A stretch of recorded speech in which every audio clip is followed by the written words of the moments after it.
Hi friends, welcome to TAMARIND kitchen.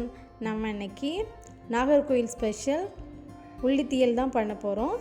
அது எப்படி பண்றதுன்னு பார்க்கலாம் வாங்க. உள்ளி தீயல் பண்றதுக்கு ஃபர்ஸ்ட் ஒரு சின்ன நெல்லிக்காய் சைஸ் அளவுக்கு புளி எடுத்து ஊற போட்டுக்கிறேன். இதுதான் உள்ளி தீயல் பண்றதுக்கு ஃபர்ஸ்ட் நம்ம மசாலா ரெடி பண்ணிடலாம்.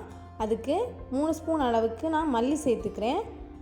எண்ணெய் எதுவுமே சேர்க்க வேண்டாம். நல்லா ட்ரை ரோஸ்ட் பண்ணி எடுத்துக்கலாம்.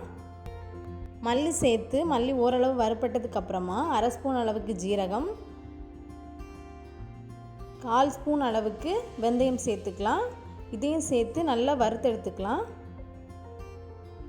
இது பண்ணும்போது மீடியம் ஃப்ளேமில் வச்சுட்டே பண்ணுங்க.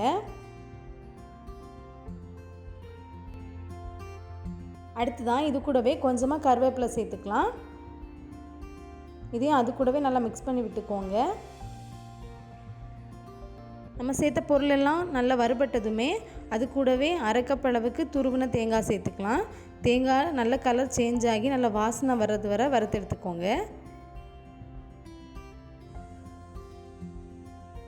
இப்போ எல்லாமே சேர்த்து நல்லா வறுபட்டுடுச்சு. இந்த நேரத்தில் நம்ம ஸ்டவ் ஆஃப் பண்ணிக்கலாம். ஸ்டவ் ஆஃப் பண்ணிவிட்டு 1/2 ஸ்பூன் அளவுக்கு மிளகாய் தூள் சேர்த்துக்கிறேன். உங்ககிட்ட காஞ்ச மிளகாய் இருந்து அப்படின்னா மல்லி சேர்க்கும் போதே உங்கள் காரத்துக்கு ஏற்றாப்புல காஞ்ச மிளகாய் சேர்த்துக்கோங்க. என்கிட்ட காஞ்ச மிளகாய் இல்லை, அதனால நான் மிளகாத்தூள் சேர்த்துக்கிறேன். மிளகாத்தூள் சேர்க்குறதா இருந்தால் ஸ்டவ் ஆஃப் பண்ணிவிட்டு சேர்த்துக்கோங்க, இல்லைனா கரைஞ்சிரும். இனி இது கொஞ்ச நேரம் ஆறுனதுக்கு அப்புறமா ஒரு மிக்ஸி ஜாரில் சேர்த்துக்கலாம்.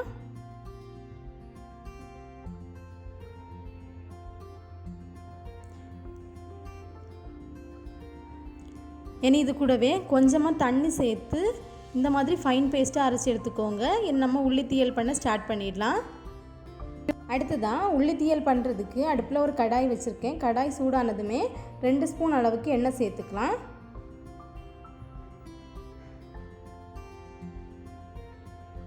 எண்ணெய் சூடானதுமே 1/4 ஸ்பூன் அளவுக்கு கடுகு சேர்த்துக்கலாம். கடுகு பொரிஞ்சதுமே கொஞ்சமாக கருவேப்பிலை சேர்த்துக்கோங்க. அடுத்ததான் நான் ஒரு 20லேருந்து 30 சின்ன வெங்காயம் எடுத்திருக்கேன். இதை சேர்த்துக்கலாம். இதை சேர்த்து நல்லா மிக்ஸ் பண்ணி விட்டுக்கோங்க.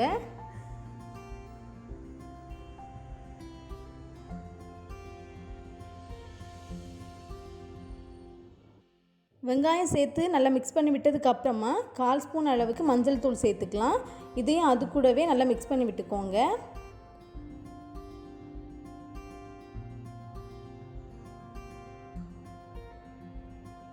மஞ்சள் சேர்த்து நல்லா மிக்ஸ் பண்ணி விட்டதுக்கு அப்புறமா நம்ம ரெடி பண்ணி வச்சுருக்க புளி கரைசல் சேர்த்துக்கலாம். ஒரு சின்ன நெல்லிக்காய் சைஸ் அளவுக்கு புளி எடுத்து கரைச்சி சேர்த்துக்கோங்க. இனி இதை ஒரு 10 நிமிஷத்துக்கு புளியோட பச்சை வாசனை போகிறது வரை மூடி வச்சு குக் பண்ணிக்கலாம். 10 நிமிஷம் ஆயிடுச்சு, நம்ம ஓப்பன் பண்ணிடலாம். இது கூடவே நம்ம அரைச்சி வச்சுருக்க மசாலாவை சேர்த்துக்கலாம். மசாலா சேர்த்து நல்லா மிக்ஸ் பண்ணி விட்டுக்கோங்க.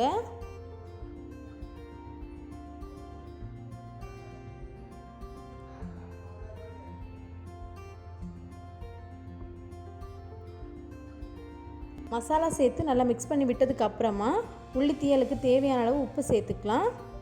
உப்பு சேர்த்து நல்லா மிக்ஸ் பண்ணி விட்டுக்கோங்க. உப்பு சேர்த்து நல்லா மிக்ஸ் பண்ணி விட்டதுக்கு அப்புறமா 30 நிமிஷத்துக்கு மிதமான சூட்டில் மூடி வச்சு குக் பண்ணி எடுத்துக்கலாம்.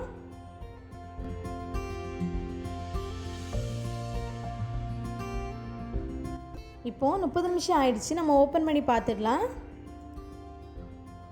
எண்ணெயெல்லாம் பிரிஞ்சு நம்ம சேர்த்த மசாலா பொருளோட பச்சை வாசனை எல்லாம் போய் நம்ம உள்ளி தீயல் சூப்பராக ரெடி ஆயிடுச்சு.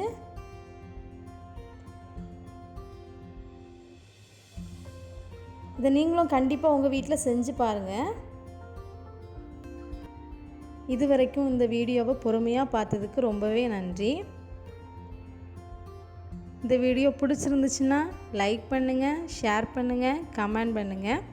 முக்கியமாக டாம் அண்ட் ஜெரி கிச்சன் சேனலுக்கு சப்ஸ்கிரைப் பண்ணுங்கள். தேங்க்யூ.